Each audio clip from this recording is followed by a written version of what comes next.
Welcome to Care Partners Compass, Navigating CRC. My name is Elsa Lankford. I am the care partner to my incredible wife, Kristine, who has stage 4 colorectal cancer.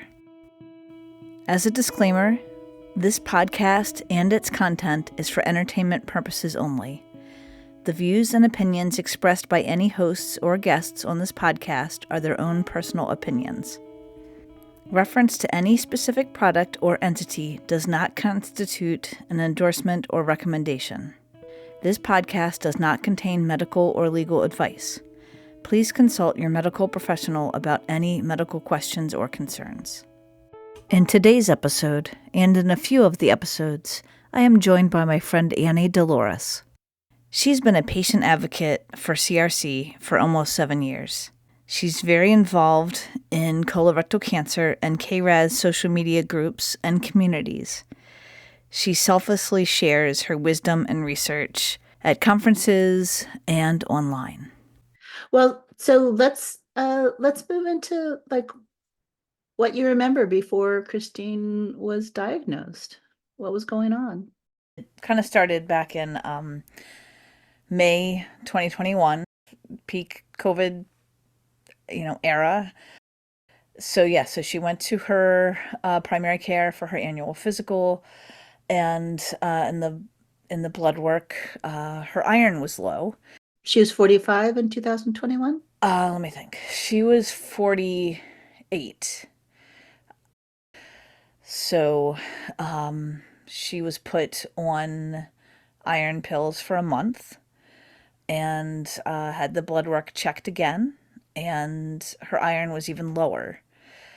Wow. So there's obviously something wrong, but it didn't seem like a big deal. So she was anemic. Did she feel tired? She does a lot of exercise, a lot of steps, a ridiculous amount of steps for normal humans. So it seemed She normal. might want us to edit that out, but I think you should hold on to that one. I think you can prove that legally. If it's over 10,000 steps a day, you're on right? it. It's clearly ridiculous. Yes, 15,000 steps a day as your minimum. Oh my gosh. Wow. Not normal, but she likes it. In retrospect, she was losing weight. Oh, interesting. But she was doing a ridiculous amount of exercise. So I was thinking maybe it might be worthwhile to mention her health background at this point. So Kristine has been, like I have been, vegetarian. Well, I became vegetarian earlier than her. 2 months is no big deal, Elsa. It was 2 years. It was actually 3 years. She became vegetarian at the age of 16. Oh, wow. Wow. So at that point, then she had been vegetarian for 33 years.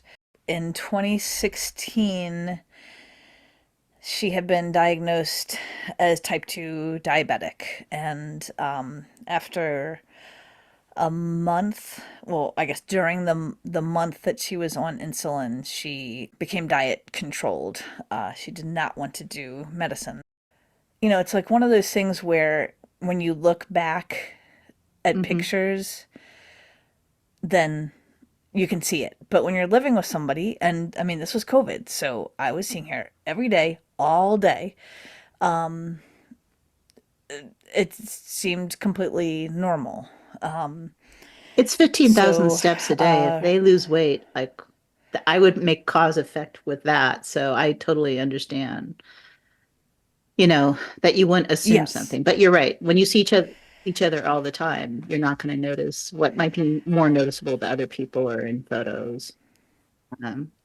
Yes. So now looking back, it's like, oh, wow. She really had, been skinny. So after those iron pills, the next step was to check for blood in the stool. And they did find blood in the stool, microscopic. Something that she had told the primary care was that she felt a bump, like physically on her stomach. And she had not told me that until this started to become more obvious that something was wrong. It turns out that that bump was part of her liver tumor. I don't want to spoil anything, but it was a huge, it was a huge tumor. The next step was to do a CT scan. And we went to where we normally get our mammograms, and I did the scan. There was what's considered now distant lymph nodes, but the next step was to do both a colonoscopy and an endoscopy. And the first available date was on her birthday. So we did that. They said that they do the colonoscopy first, and if that was clean, then they would do the endoscopy, but not to do both, if it wasn't necessary. You were in the waiting room and you found out more? Where did they bring you back to? An office? It was to no, it was she was on the cot still, or the gurney. Oh, okay. Still kind of, waking up, and they said that there was a tumor in her sigmoid part of her colon, and they stopped. How much information did they give you at that point? Just that we're not doing surgery, it's metastatic colorectal cancer with a liver met? Is that sort of where you sort of knew you were at? In the lymph nodes? They didn't necessarily connect anything together, but they did say that there was a cancerous, likely cancerous. I don't even know if they could say for sure, but he knew. They have to send it to pathology, but Yeah, to pathology, yeah. But he knew that it looked at least cancerous. When somebody has cancer, you kind of assume that you just cut it out. When you see it, you cut it out. That if you ask a doctor to cut it out, that they'll cut it out. And it's just not that simple. I've had to go on a huge learning journey during this process. And in the beginning, it was like, okay, well, you came across cancer. You guys see the cancer. Let's get rid of the cancer. When I found out they didn't take stage 4 primary cancers out, or usually not until later, I was like, what is that about? But then when you realize it's going to take you weeks to recover, and they want to start chemo right away if that's the next step for stage 4. They want to control everything in all the metastatic settings and all the outside the colon settings. Like that's the primary focus. The tech had felt so badly that she was being notified about this cancer on her birthday, that he bought a from the vending machine, bought a Rice Krispies treat, and wrote in Sharpie like "Happy birthday." I'm so sorry. I'm so sorry that you're having a bad day, but it was very sweet. Oh, that was so sweet, and like ridiculous too, and lovely. The thought of her or anybody our age or younger having colon cancer, it just seemed impossible. I had an impression that it was older people. I had an impression that it was more older guys, and it was never on the radar at all. Yeah. I think you're so on the money. I think people do think of it as an older men's disease, over 60, over 70. And, they say that the biggest risk for cancer is age, just getting older. And now it's like, it used to be that you'd have to be over 50 to be more at risk. And now it's getting earlier for colorectal cancer, where just being 45 is enough of a risk factor that it's like, okay, get checked out, get the polyps removed, take care of yourself. And she was already taking care of herself. Trying to get an annual physical is a great step for anybody. After I recorded with Annie, I actually had to go back and look at the calendar, because between the colonoscopy and the oncologist appointment, it could have been a month. It could have been a day. It was such a blur. So it turns out that it was the next week that we met with her oncologist. When we met, I believe, with her oncologist the first time, well, everything in the beginning anyway is overwhelming. Yeah.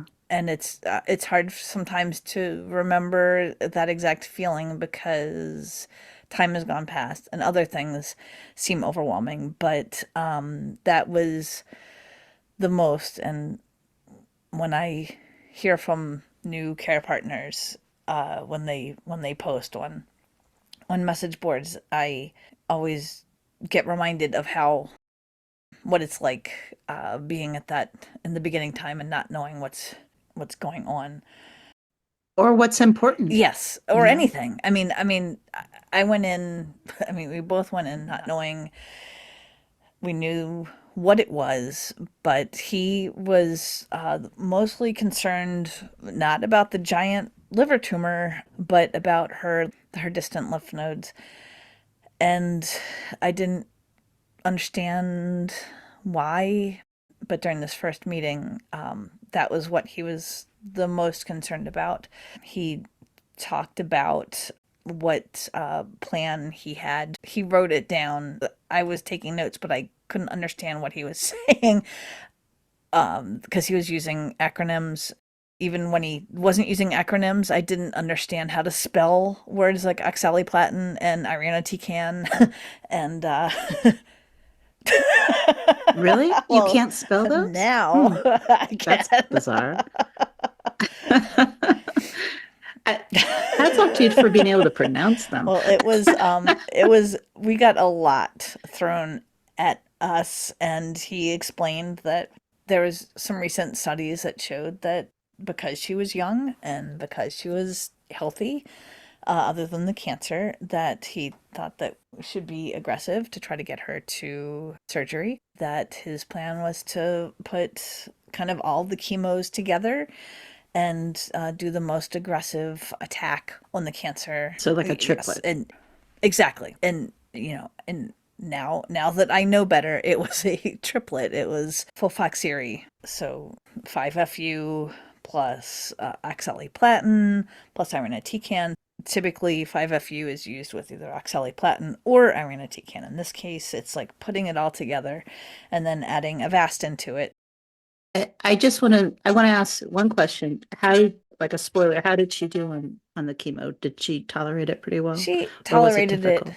like a champ. I mean, she had Wow. fatigue, and that was it.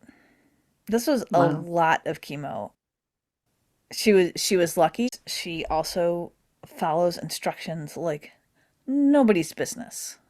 She is the ideal patient for so many reasons, but she Oh. listens to everything that, that any medical professional says and follows it to the T.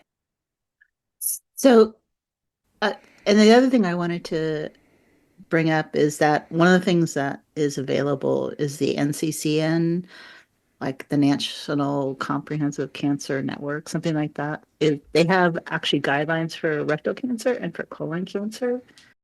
Like I try to I promote it and just say,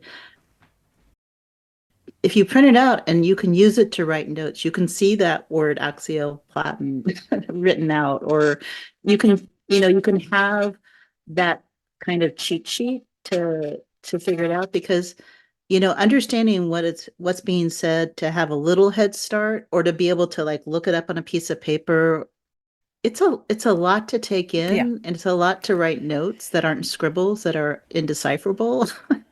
And it's really well I, written. I It's sort of found that afterwards, chronological. and I found it incredibly helpful. But of course, it was afterwards, and it helped explain. For Yeah, me, it was like the the cliff notes of yes, what I wish I had had beforehand, but I ended up with after, and yeah, that is a great idea to have it with you. having a notepad is one thing, but having like a cheat sheet of these are probably the things that are going to come up, the genetic testing or the mutational testing or like all the treatment things. I did want to go back, go a little bit further with the meeting with the oncologist. Like in terms of understanding it or like having too much information. This had come up to the tumor board. The tumor board is basically where oncologists and radiologists and surgeons and a lot of different medical professionals in the cancer center go through patients' cases, and they come up with plans. And that way, it is not just one person's point of view, it's getting the point of view of multiple people and multiple departments. And it is crucial. Her case had come up to the tumor board, and he'd roped in a liver surgeon and a colon surgeon, and they were already kind of part of the team. And he had a plan that he was kind of working on with them. But for that plan to happen, the chemo had happened first, and the chemo had to work, and and it needed at least ideally like a 50% reduction. Primarily the liver tumor, because that her big liver tumor was over half of her liver. They thought it was limited to two mets, and that, if they could get to shrinkage, then she could be eligible for surgery. And so that's why they had that as the goal. Does that sound right? Yes, the remaining part of her liver was healthy, and the liver surgeon believed that he could remove the cancer from her liver. I guess the takeaway is that it's like some people at first, they might not even think they have a chance to get to liver surgery, but if you have an exceptional response to chemo, then you can go to an expert liver surgeon and see if they think it's surgical. It is like you said, it's a complicated disease, and it's anything can happen. And they're trying to prepare for anything can happen. And part of it is preparing for something good can happen, I think. I mean, he was also very realistic with her and with us, and said that there was the chance of her getting to liver surgery was 20%. Oh, wow. Wow, that's amazing that she made it. Yes. 20%. Wow. Yeah. Yeah. There's a lot of statistics with this disease that are mind boggling And some of them you never ways. forget. That was one that I will never forget. And you heard that the first day, the first like appointment with the Yeah. oncologist? Yes. Now, what I did block out was when he asked if she wanted survival statistics, and Mm. she said yes. And there's a lot of crying from those numbers that were said. They are humbling, to say the least, and hopefully continuing to get better. But yeah, that 20% became the hurdle to get past. That was the goal, and that was that was really like the only goal, was get to liver surgery. Then we'll see what's next, but we have to get to liver surgery, because it was very clear that if she didn't get to liver surgery, that this was this was going to be a This is not going to end the way you wanted it no, to end. no. So Kristine asked for that, or to be told. He asked if she wanted to hear it, and Okay. she said yes. I said no. She said Oh, yes, oh, because he wasn't asking me. But I still gave my opinion because what? I didn't want to know. Reading them and then hearing a doctor tell you are two different things. But also reading them is also, you know, Yeah. horrible. Is there anything else about getting diagnosed that you want that we haven't talked about, or that why you feel like a podcast about getting diagnosed is important? Everybody has a story, maybe not exactly like this because this is Kristine's story. Life changes so incredibly much, at this point. Everything changed. Everything that I ever thought was important all of a sudden became it was no longer relevant. The only thing that was important was for her to be in that 20% category to get to that liver surgery. That was the only thing that mattered. Thank you for joining me for this episode of Care Partners Compass, Navigating CRC. Please listen up for the next episode, which will come out next week. If you subscribe to the podcast on your favorite podcast app, you know exactly when the next episode comes out. I hope that you'll share the podcast with your friends and family. The transcript of Care Partners Compass, Navigating CRC, and additional links can be found on our website, carepartnerscompass.transistor.fm.